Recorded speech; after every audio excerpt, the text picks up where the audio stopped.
Something feels off, but you can't say why.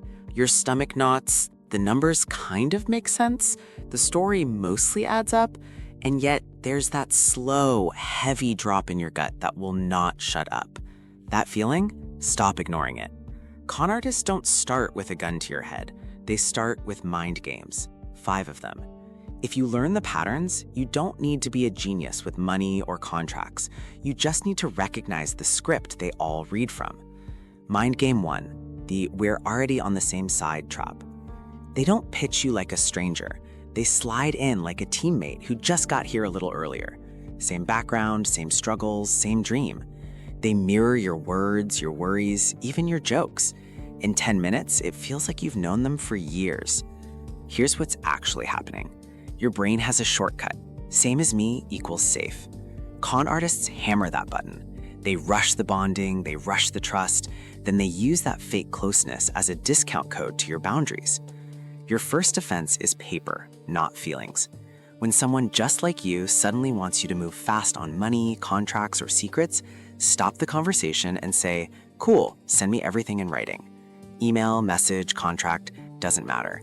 As long as it's text you can reread when your stomach isn't doing backflips. Then wait, at least 24 hours. Read it again when you're calm. Read it out loud. If it only sounded safe when you were high on the connection, that's your answer. Real allies stay real after a day. Scammers fade when the rush wears off.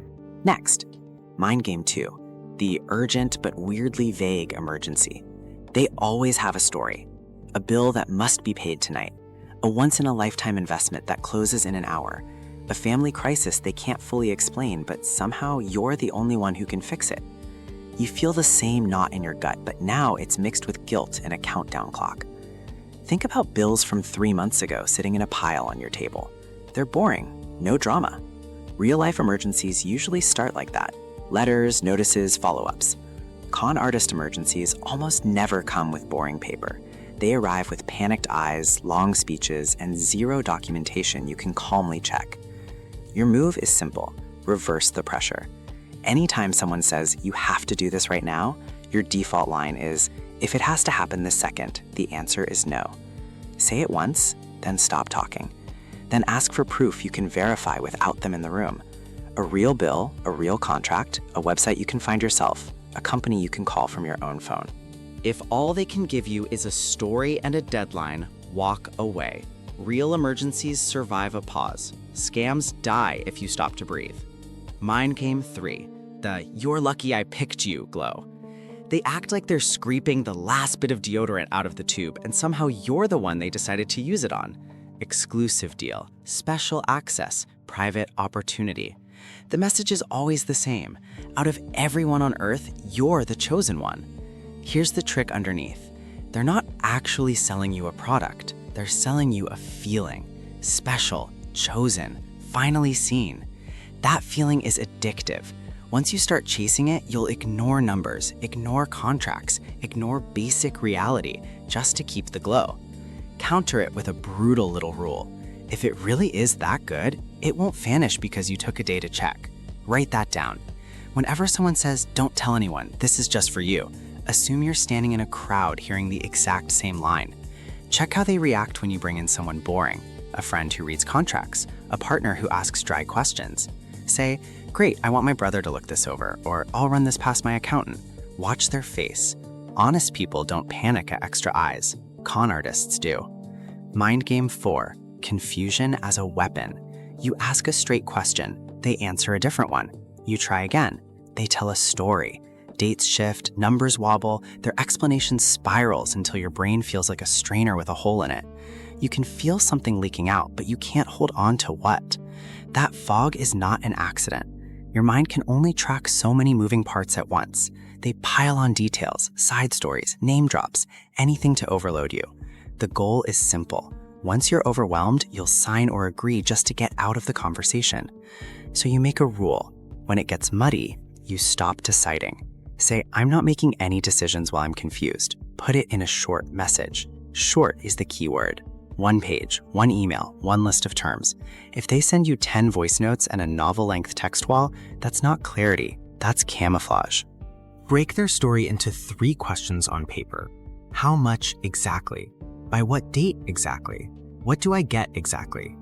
If they can't answer each question in 1 or 2 simple sentences, they're not doing business, they're doing theater. Mind game 5, shame as a leash. This one is the favorite. After they've taken the money, broken the promise, or vanished with the goods, they come back with another trick. They make you feel too stupid to report it or tell anyone. They laugh about how you fell for it. They hint that you were greedy, naive, or careless. Think about a comb with missing teeth sitting on your bathroom counter. Every time you drag it through your hair, it catches, snags, pulls. Shame does the same thing to your voice. It catches on every word you try to say about what happened. Here's the truth they hope you never see. Embarrassment is their security system. If you stay quiet, they keep operating. If you speak, they lose cover. Your move is simple, not easy. You document, you report, and you talk. Start small. Tell one person you trust exactly what happened, including the part where you feel stupid. Say it out loud. Shame hates air. Then, if there's a way to report, bank, platform, police, even a review site, you use it. You don't need a perfect story. You need a start. Dates, amounts, names, screenshots. That's it. Every time you speak instead of shrinking, you break one of their favorite tools. You're not just protecting yourself. You're throwing a wrench into their whole little system. Let's pull this together. Con artists don't have magic powers. They recycle the same 5 mind games. Fake we're on the same side bonding, fake emergencies on a timer, fake exclusivity that makes you feel chosen, confusion used as a weapon, and shame used as a leash. You counter them with boring, powerful moves. You slow down decisions. You demand things in writing. You double-check facts without them watching. You refuse to act while you're confused. And you talk instead of hiding when something goes wrong. If this hit close because someone's already running these games on you, don't ignore that knot in your stomach. That feeling is not weakness. It's your early warning system. If you want more concrete defenses against manipulators, scammers, and emotional predators, subscribe. We go tactic by tactic, script by script, until their tricks stop working on you. New defenses drop regularly. Use them. Stay hard to hunt.